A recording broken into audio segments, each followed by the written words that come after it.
September is Suicide Prevention Month. The NFL community, SAMHSA, and 988 have come together to present this 4-part video series on suicide prevention. While we spotlight suicide prevention each September, it's crucial to monitor one's mental health at all times. In the NFL, the on and off the field pressures create unique mental health challenges. That's why each NFL club has a clinician on site to work with players, coaches, and other team staff.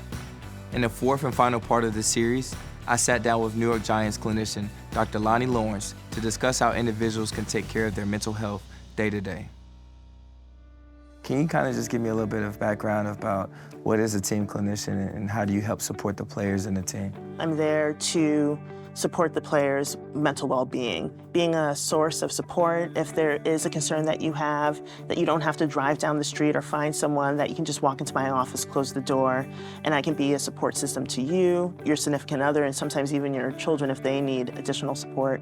My hope is that because you see me as part of the team, you'll be proactive in reaching out to me and letting me know if something's happening or going on in your life before it becomes a crisis. What are some things that would help me feel a little bit easier about being confident that there is some trust and privacy there? If you come and speak to me in my office, door closed, I legally can't share any information to the GM, to the coach, or to anyone else. Could you just share with me a little bit more about mental health, how we can understand it a little bit better? For me, I think about mental health, it's kind of how our environments, our family, even ourselves, how it impacts our thoughts, emotions, feelings, and behaviors. I like to think of mental health as the spectrum that we're all on, and sometimes you're in the green, and sometimes you're in the red, and most times you're in the middle.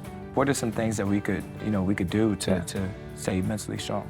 A lot of times, self-care is really prioritizing yourself. Yeah. It's thinking about ways that you can protect your mental space, whether it's writing in a journal or practicing gratitude or reaching out to your support system. Self-care can even look like physical well-being, exercising, sleeping, eating, doing things that we take care of ourselves. What does it look like when somebody is struggling? Like, what are those warning signs kind of look like? Sometimes it's just a shift in their behavior. You have someone who's pretty quiet and reserved, and now they're kind of acting out or getting angry against other teammates, and that's not their nature. To me, I'm kind of taking note of that.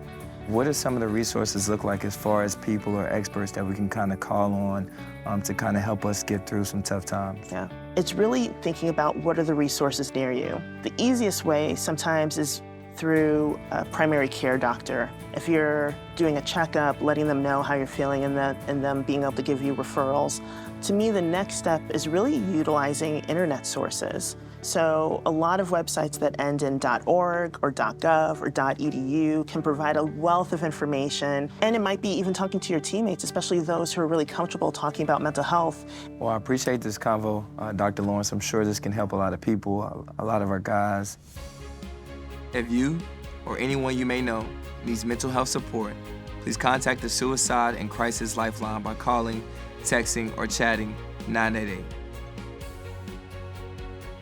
These services are available 24 hours a day, 7 days a week, across the entire United States. They are not only for people who are suffering, but also for those who seek information on how to provide support. You will be connected to trained counselors who can provide free and confidential emotional support and crisis counseling.